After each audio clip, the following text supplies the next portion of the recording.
Come on, free man, come up a convict. You don't end up like me, do you?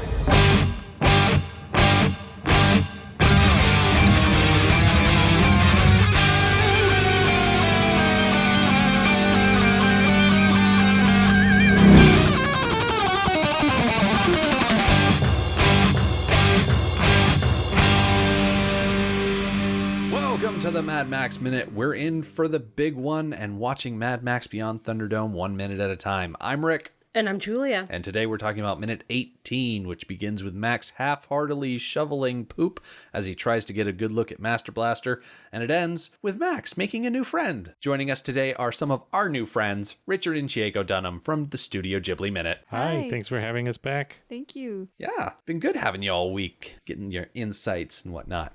But we are now hip deep in pigs and other stuff as we join Max down here in Underworld. And we get this lovely tracking shot as we go over pigs and past guards and past chained up workers. And it's like something out of a Freddy Krueger dream sequence where it's just all loud and dark and gritty and whatnot. And seeing this many pigs, it reminded me of the opening monologue of Babe. Which I know Julia pitches a fit every time I quote movies that I haven't seen before. But the opening monologue of Babe goes like, "This is a tale of an unprejudiced heart and how it changed our valley forever. There was a time not so long ago when pigs were afforded no respect except by other pigs. They lived their whole lives in a cruel and sunless world. In those days, pigs believed that the sooner they grew fat and large, the sooner they'd be taken to pig paradise, a place so wonderful that no pig had ever thought to come back." George Miller wrote that. Yes, he did. After making this movie. Nice. So is this pig paradise? I certainly hope not. Yeah. Pig paradise turns out to be human hell. Oh my gosh, everything is... I think it might be the orange tint to everything on this set. Just everything looks hot and sticky and gross. It's scenes like this that make you glad that smell-o-vision is not a thing.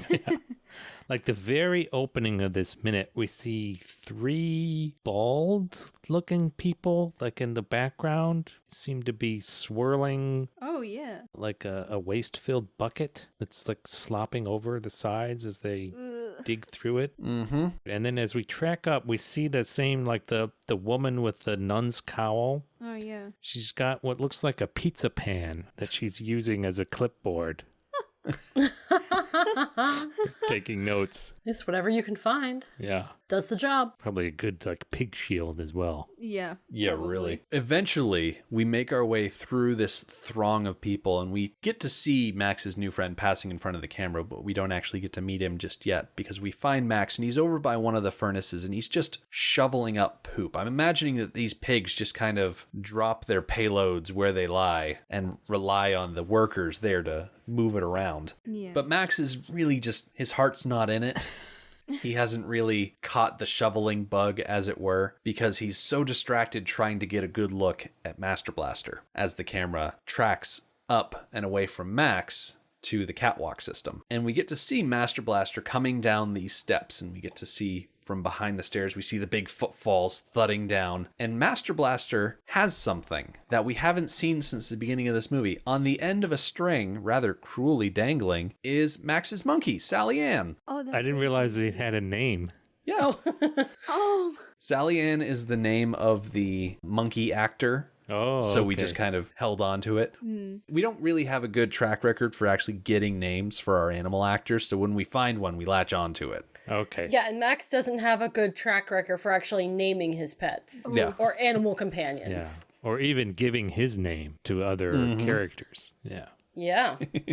So I gotta imagine Jedediah steals Max's wagon, rides off. The lead camel in Max's wagon train, by the way, was named Rodney, and he was a real SOB. He did not like working with the animal trainers, but we know what happened to Rodney and the other camels because we got to see them getting auctioned off. We didn't get to see what happened to Sally Ann once Jedediah sold everything off of the wagon. So I have to wonder if Sally Ann was kept with the wagon, or if the wagon was brought to Master Blaster first to strip and sort out, and Blaster just took the monkey on his own. Oh, I would expect that Sally Ann would disembark the vehicle as soon as she was really close enough to Bartertown. Like as soon as it slowed down. Yeah, because she wouldn't leave the vehicle out in the middle of the desert because she's an animal and she realizes, self-preservation. Yeah.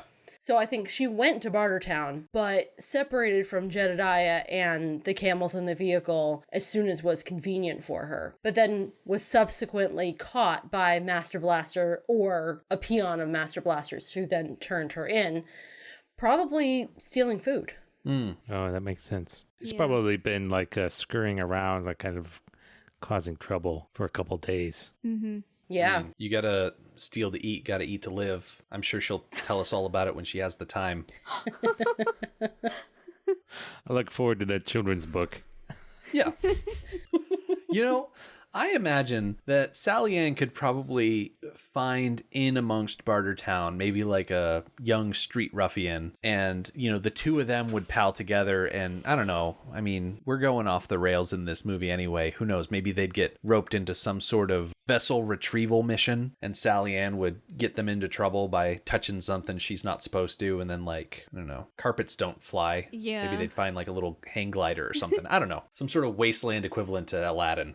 Yeah. Well, you brought up the idea of a street ruffian. Do you think Bartertown has street urchins? If they're as resourceful as the feral child was back in Road Warrior, I'm sure there are little holes and pockets where orphans can hide out. Yeah, because they wouldn't be able to enter without something to trade. We see other children enter the city later on in the movie. Yeah. Yeah, there are holes in the defenses. Yeah, and actually, it was really easy for the children to enter the city. So I almost feel like, what's the point of the guard and the collector and the gate and all that stuff? Well, for people that legitimately want to trade, that's why the collector's there. Okay. Yeah. Yeah. I don't know, it just seems really easy to get around all that. Well, you don't want For to. somebody who wants to. You wouldn't bring your merch. Well, I guess it depends on what your merchandise is. If you have like gems or something small that you can pocket. Ooh. You could smuggle pig poop out of Underworld to an awaiting 55-gallon drum and then take that drum through the collector's gate and trade it for goods. Yeah. I imagine that the collector's desk is more or less like a currency exchange table at like a casino. Like, we never see tokens or anything passed over from the collector to people that come with goods, but there must be something like that. I mean, we've discussed that before on this podcast, but I imagine if you want to come into Bartertown to barter, then you probably need to go by the collector. To be legitimate. Because the people on the inside, if they want to remain safely in Bartertown, then they need to barter with only legitimate traders. Exactly. Huh. Okay. But monkeys don't have much interest in trading, so Sally Ann probably just scurried over something. Yeah. Yeah. I was a little bit confused, about how many leashes or ropes are connected to Sally Ann. I think it's just one string around her waist. But Master Blaster's holding like two things. He seems to be Yeah. holding like a leather strap or something in his right hand, and then like a longer rope or thin chain in his left hand. Yeah. You think that's the same thing? Oh no, I see what you see. Do you see what I see? I think he does have two different... Yeah. It's almost like they want it to look like he's holding her tail That's what I thought at in first. his right hand, but they figured out a way to do it that wouldn't be that hurtful to the animal. Yeah. Yeah. I'm not sure that we're supposed to see That's the a strap, yeah. string that's going across to his opposite hand. I feel like that's something, and part of an effect that they wish we couldn't see. I say it wouldn't be the first time. Yeah. Because it's not ethical to hold a monkey like this. I would think not. So Yeah. the handlers wouldn't allow it. So there's got to be something else going on that makes this okay that we can't see. Because it seems like that strap, it's almost like there's like a belt or like a harness around her Yeah. hind legs. Mm-hmm. So maybe there's some kind of harness or jacket or something that's giving her a little bit more support. Could be. Yeah. But all the while that Master Blaster is walking around with Sally Ann, Max is down on the ground and he's yelling up at Master Blaster. He's yelling, "Hey you, let's talk." Hey, he's trying to get Blaster's attention, and Master Blaster just completely Just nope. they completely ignore Max. And did they even hear him? Seems like the lamest way to initiate like a negotiation or I don't know. I mean, just in this Yeah. situation, it just struck me as a lame line. Hey, let's talk. Do we have let's any talk. idea what Max's plan is here? Like, he's shouting about talking, but what does he have to talk to Master Blaster about? Like, is he going to try and make a different deal for, like, a better offer than Auntie gave him? I'm just not quite sure what he's thinking here. Well, in the novelization of the screenplay, his reaction is a little bit more emotional, which is what I wish we saw here. Yeah, you'd expect him to say, "Hey, that's my monkey." Yeah, like, hey, what are you doing? Yeah. Max gets very attached to his animal companions, and he has very special relationships with them.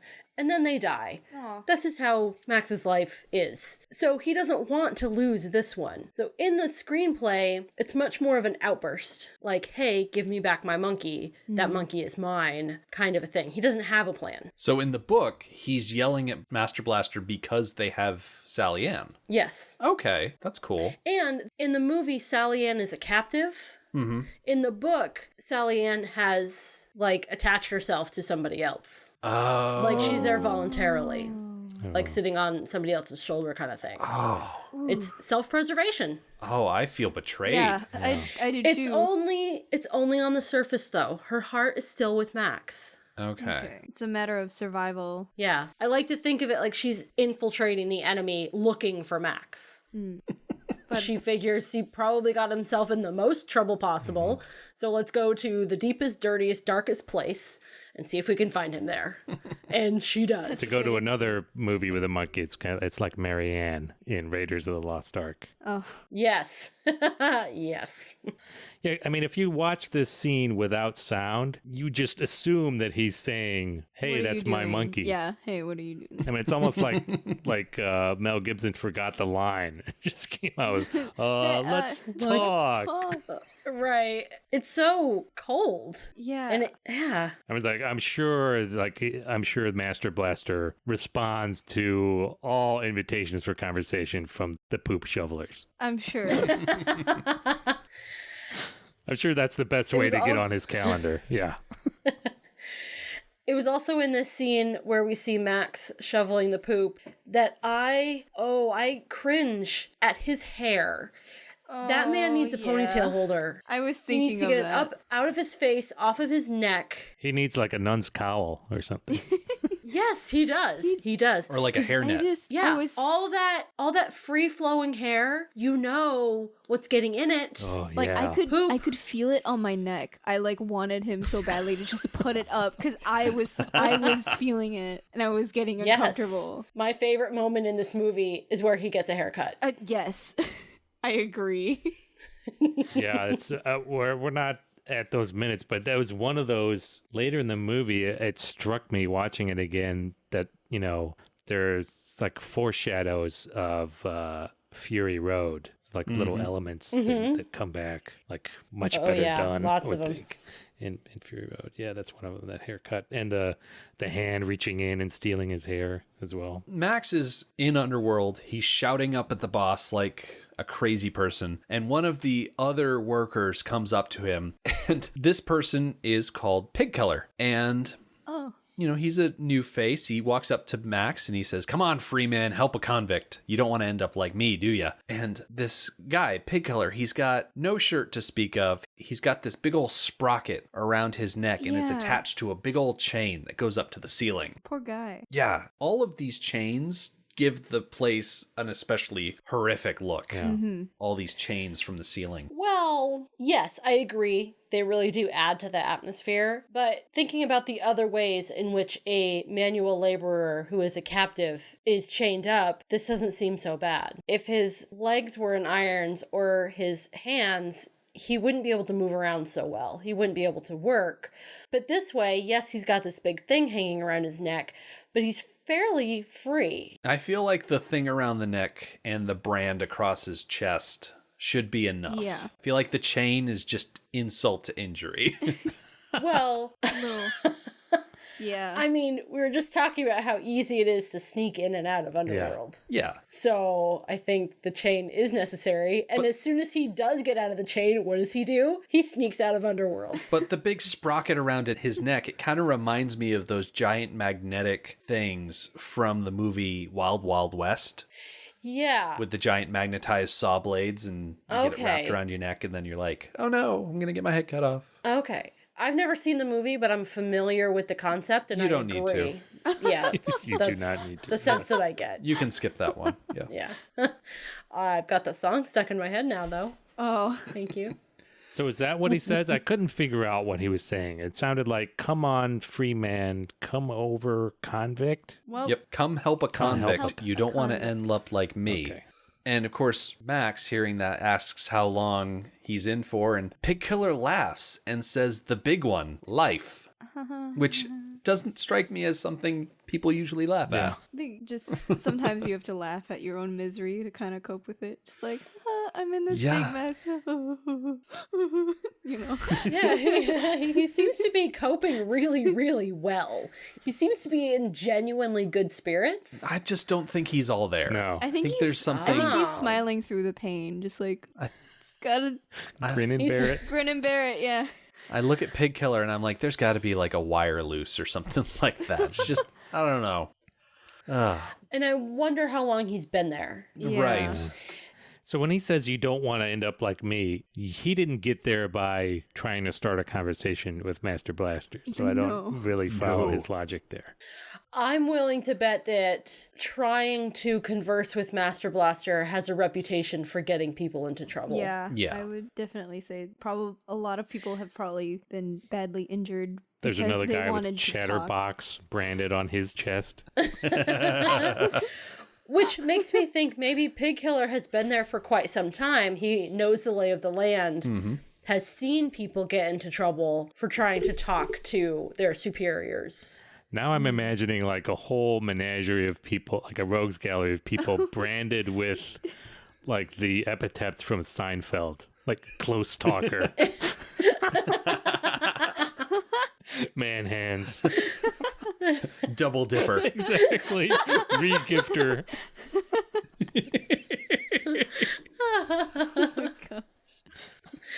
And about the brand, you think of brands today like it's a single solid object that gets heated up and Yeah. then pressed into whatever. Do you think they have a brand that specifically says Pig Killer? Or do you think they have just a set of alphabet letters and they can spell whatever they I want? think it's a set of Yeah, it's like a alphabet branding letters. typeface. Yeah. Because Yeah. also like it's one by one, so it hurts more than when it's Yeah. like all in one. Do you remember in The Empire Strikes Back where they have Han Solo and he's getting tortured in Cloud City and they kind of lower him down over to this thing and it starts sparking and heating up and whatnot? Yeah. I imagine they have something like that, but it's like a iron brand typewriter. And so they set up the person and they press the buttons and these hot iron brands come up and they slap the people on their chest. And so you can type in Pig Killer. What if you misspell Oh it? god, that's just better. What if you're a bad typist? Well, you better not be a bad typist because then you get into the machine and someone has to type Bad out typist. bad typist. You don't think it's like a printing press where there's somebody who aligns the type, like a brand typesetter? They slide you in on the board and then they just lower the whole contraption. Get it all at once. I imagine if it's really heinous, they would like think of a longer way to say it, like criminal who murders pigs, porcine murderer, or something. They like So spell there's it. definitely an element of torture to the punishment. Oh, yeah. Probably. Yeah. They like spell it like in a different language because it's longer. Like, they never want you to forget that you killed a pig if you're stuck down here for life. Plus, it's not like you can go somewhere else. Everyone's always going to know, oh, hey, you have Pig Killer branded on your chest. You must have Yeah, killed a you've- pig in Bartertown. So, but if you go far enough away that people don't really know about Bartertown and the whole pig thing, people are going to be like, Did you kill a cop? who cares if you killed a pig? Yeah, but what if he stumbles upon a settlement where they have a bunch of pigs that they raise? He's not going to be allowed inside because he's a branded pig killer. Or a place has a bunch. Or he could get a shirt. Yeah. Ooh, that's a good idea.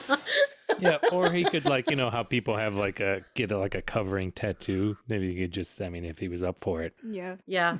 A lovely bouquet of flowers that just all across his chest. Like 5 or 6 boutonnieres all in a row. Yeah. I mean, clothing is probably kind of hard to come by. It's not like you can stop by a Mad TJ Maxx or something like that.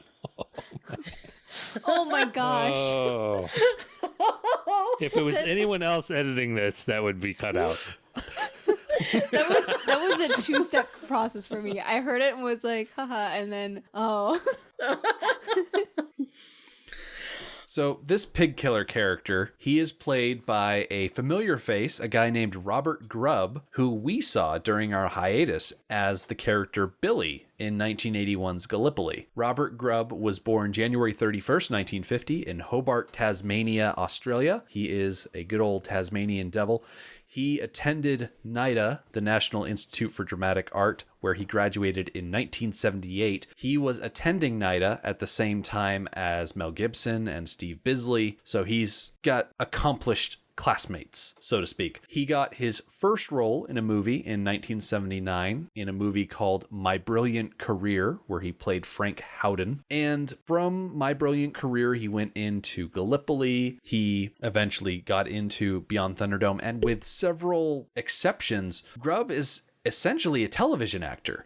He's known very well for his role as Dr. Jeff Standish on The Flying Doctors between 1986 and 1992. And near as I can tell, the last time he was in a theatrically released movie was Paradise Road in 1997. And other than that, he's pretty much stuck to television ever since. He's currently playing the part of a senior detective on the show Neighbours. And he's not just doing television, he's also doing stage because he won Australia's Helpman Award for Best Male Actor in a Supporting Role in a Musical for his stage portrayal of Pop in the Australian production of the Queen musical We Will Rock You. Huh. Mm-hmm. You know, the more I learn about Australian actors, the more I'm introduced to Australian TV. I realize that it's extensive and vibrant and really interesting. Well, yeah. Not everyone's going to import episodes of Happy Days. Right. When I was looking over his IMDb, the one thing that stuck out to me was he was in 1983. He was in a movie called Far Lap, which is a movie about a racehorse. That's the name of a racehorse. I haven't seen it, but I remember around that time it being talked about, especially like on Siskel and Ebert's show. It was a movie that they called out as being something to seek out. So this might spur me to try to find that again. Check that out. Yeah, Far Lap looks like a much more interesting thing to seek out as opposed to the TV movie he did in 1983, The Amorous Dentist. Yeah. That's one description of a dentist I would not like to. That sounds like something you have should, around me. that would get you branded. Yeah. The amorous dentist. Amorous dentist. Close talker. Three tries to spell amorous right. Max is very curious at this whole life sentence thing because Pig Killer says the big one, life, and Max fires back for just killing a pig.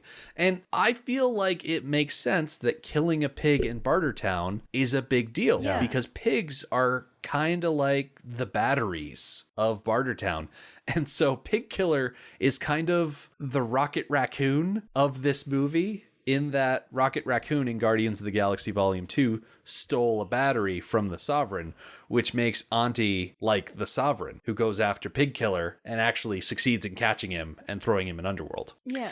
Imagine if Auntie had access to that much gold paint. I know, right? That would have been absolutely fabulous. Gosh.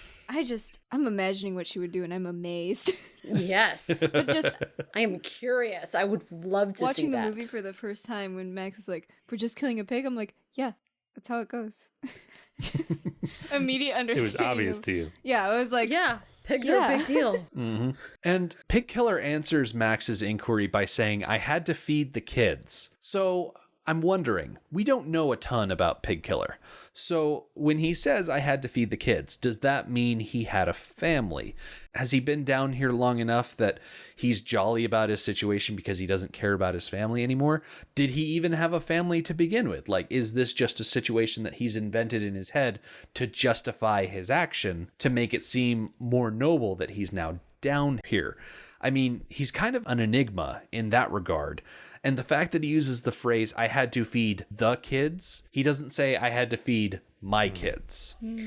Maybe his family was killed, and that's why he's a little bit loopy. Ooh, that's dark and that sad. it drove him mad that his family was killed. Probably, yeah, that makes sense. It would drive me mad. Because it's like, I sacrificed that for nothing. That answers a question I have about the end of the movie. He flies off into the sunset with the group and leaves his family behind, and I've always been kind of uncomfortable with that.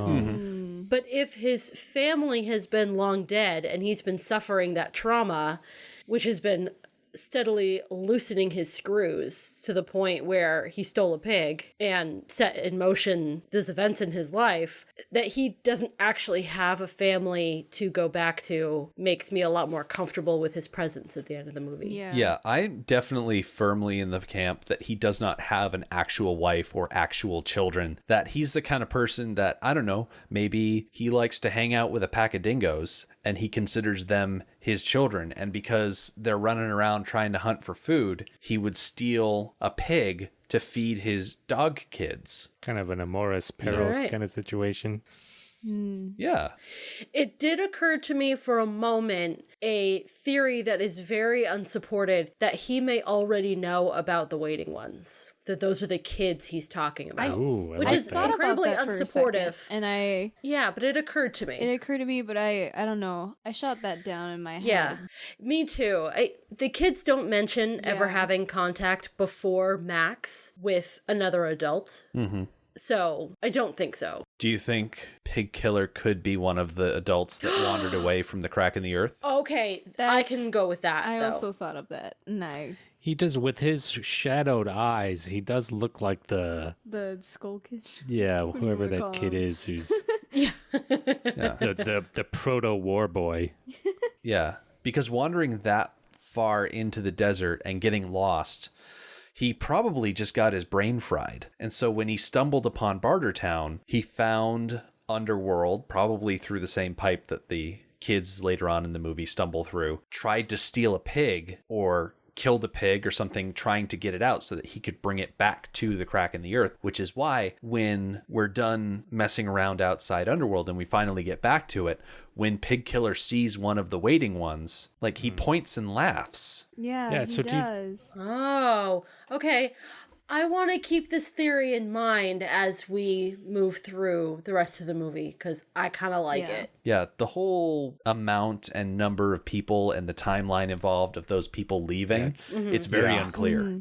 Right. It's vague enough that we can make it into whatever we need to. Yeah. To fit this theory. Because when you have a statement like, I had to feed the kids. Yeah. It can mean a lot. Yeah, it sounds deliberately ambiguous. So you said he tried to kill a pig. Do you think he was only like an attempted pig killer? I think he killed a pig. You think he... I'm willing to bet he succeeded in killing a pig. Yeah. Although... So he got one of these pigs? Like he got it out of Underworld? He might have killed it on the spot. I imagine if you're trying to feed someone with a pig... You'd want to take it alive. Yeah. Unless he killed it in the act of trying to steal it. Like he was trying to wrap it up in a baby Bjorn to throw it on his back, and he like dropped it a certain way and it like died from the fall. Or it was starting to squeal and he was trying to quiet it and he... Kind of a Lenny from Mice and Men situation. Yeah. Oh, that's rough. Yeah. Yeah. I have a question about pigs. Okay. I have a lot of questions about pigs. So I asked last episode if pig meat, if pork and bacon and whatnot were not plentiful, if they were available in Bartertown for consuming. We kind of said no. Do you think they're available, rewind. Do you think it's available for people like Auntie to eat? Do you think she eats pork? I think the pigs in Underworld are cannibals. That they are fed the pigs that die in Underworld. Are used as food? Yeah, for the pigs. Yeah. But, okay, I'm willing to go with that for the stuff that's not, like, good premium meat. The leftovers. I'm okay with that if there are leftovers. But if it's just in general, Yeah. like the pigs that die are fed back to the pigs, I have to disagree. Although, if a pig that dies isn't discovered pretty quickly, the pigs will just eat the dead pig. Yeah. Pigs will eat anything. So maybe they just leave Scary it? anything. So, yeah. So what are these pigs dying from, and would you want to eat that? They seem yeah, pretty I well taken think care of, so probably age. Yeah. Well, with that many pigs, Bad heart? I can imagine them getting injured Oh. and dying because they can no longer keep themselves safe. Like, they hurt their leg. Well, now they can't walk and they get trampled Yeah. to death and then eaten. Did Pig Killer step on a pig too hard? And I'm sure there's plenty of pigs who die of old age. But I'll bet those pigs are easier to pick out because if you work there every day, you know which are the old pigs, which are the young pigs. Probably have named all the pigs. So they might be separated out at a certain point. So Pig Killer was a free man working down there. He tried to start a conversation with Master Blaster. Master Blaster knocked him away. He fell on a pig. He killed it. And that's how he got his life sentence in the sprocket. And he's been there so long that he thinks it's for his family. Yeah. Yeah.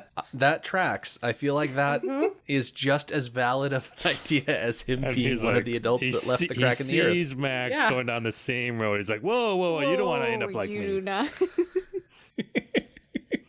I mean, if you're down there for life, according to the pig killer, it's not anything to worry about because life is 2-3 years max.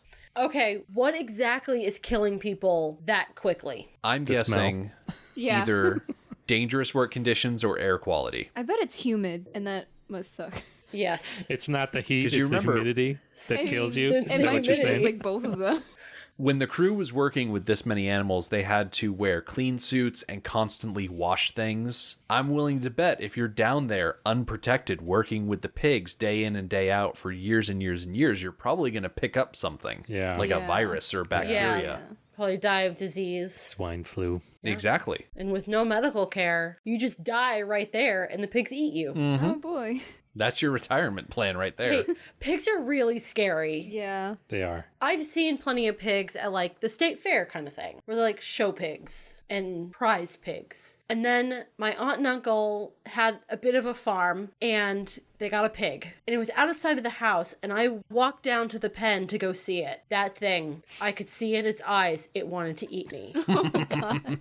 It was huge and it was angry and there was only a very skinny looking electric fence between me and this monster that wanted to eat me. Well, there is a very good reason why it was such a big deal when Dorothy Gale fell into the pig pen at the beginning of Wizard of Oz. Oh, yeah. It's because those pigs can be vicious. Yeah. I didn't realize that pigs would eat people until I was reading a fictional, like, sci-fi story thing where someone got eaten by a pig. They were injured and they were supposed to be looked after by able-bodied people, and the able-bodied people wandered away and left the injured person defenseless, and the pigs ate them. I didn't realize that until I read that. Well, there's a whole subgenre of horror movie made mostly by Australian filmmakers about giant pigs, specifically like wild boar. Yeah. And stuff like that.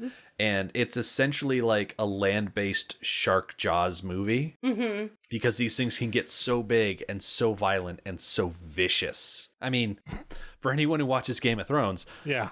That's where I was going to. Robert Baratheon was gored by a boar. I mean, Like, completely opened up. I just keep thinking of Princess Mononoke and Oh, the yeah. big boar. Yeah, the boars in that movie are nothing to take lightly either. Yeah, you do not want to mess with them. And that's without all the demonic infection. Yeah. Yeah. Yeah. So speaking of dangerous environment, we go back to the very beginning of this minute. There's like this canister being lowered Oh yeah. from the platform. Yeah. I was wondering that Is that methane? reminds me of like all the different ways that Rick was talking about processing methane on Monday's episode. Yeah, I'm willing to bet that tank is probably filled with methane that they've pressurized in there so that it can be moved up to the Bartertown and installed in one of the vehicles. Yeah. Or they're lowering it down for somebody to like fill up again from one of the other. Yeah. Do you think they have a reserve of just stored tanks of methane? Oh, That would make sense to me. probably. yeah. That would be smart. Yeah. Anything that you use to survive, you should have a reserve of. Mm-hmm. I wonder if they're using multiple methods to convert methane to electricity. I would do that. I don't know. If you have that much supply, use it in different ways. Yeah. Yeah, keep trying to innovate and improve. Yeah. Plus, if you can get methane one way and then kind of double dip getting it another way, you might as well use Yeah. multiple methods. Yeah, like take the waste product from one method and use another method on it, get some more out of it maybe. Yeah, it's like when we were talking about fuel refining back during Road Warrior. This idea that you can take gasoline from different densities in the distilling tower and get different products out of it. Yes. And you would use this type of product in this application and this type of product in that application. Yeah. I like that idea. It suggests a sophistication to the process and to the society that I like. It's very cool. Speaking of cool, we are more or less at the end of this minute. Pig Killer and Max start walking off a bit and we wrap up our minutes for this week. Richard and Chieko, why don't you guys tell us a little bit more about the Studio Ghibli Minute, what you guys have coming up? Yeah, you can find us at ghibliminute.com or on your favorite podcatcher. We're on iTunes. We're on Google Play. We're on TuneIn. I can't remember if we're on Stitcher or not. I have to check. But yeah, so we're doing all of the Studio Ghibli movies 1 minute at a time. Minute by minute. Or minute by minute is another way to say that. We started with the movie that kind of gave birth to Studio Ghibli, the Nausicaa of the Valley of the Wind. You guys were gracious enough to help us out with our analysis of that. And we are currently in the middle of Castle in the Sky. So you can find us, like I said, on ghibliminutes.com, your favorite podcaster, or go to moviesbyminutes.com, where you can find a link not only to us, but also to the Mad Max Minute and a bunch of other great podcasts. Neither Julia nor I had ever seen Nausicaa of the Valley of the Wind before going on to Studio Ghibli Minute, and we really enjoyed it. Oh my gosh. Yes. I loved that movie. And we ended up going back to watch Castle in the Sky a little bit afterwards when we heard that that was the next one that you guys had in the rotation. And I must say, my favorite part of that movie has to be, now I know that you two watched the Japanese with the subtitles or whatever. Yeah. But we watched the Whatever. American dubs. Mark Hamill is And the main villain, right? Yes. Yeah. Yeah. Mark Hamill was great. Cloris Leachman as the airship captain lady Oh, yeah. was probably my favorite part of that movie. She Yes. was amazing. That family, they were just delightful. Cool. Yeah.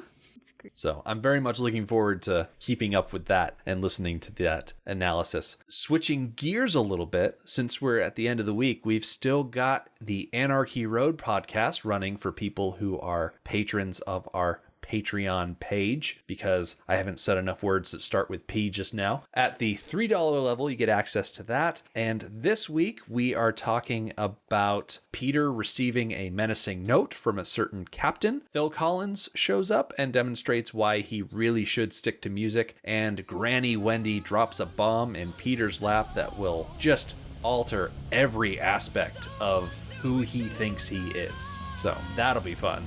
The Mad Max Minute podcast is a fan project by Rick and Julia Ingham. The Mad Max franchise was created by George Miller and Byron Kennedy, is presented by Kennedy Miller Mitchell Productions, and distributed by Warner Brothers.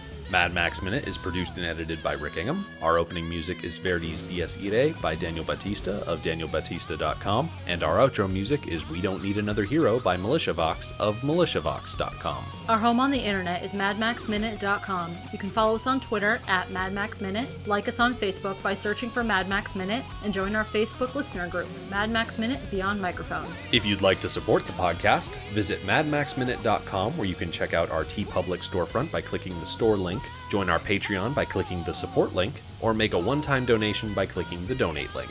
Thank you for joining us for Minute 18 of Beyond Thunderdome. See you next time. Every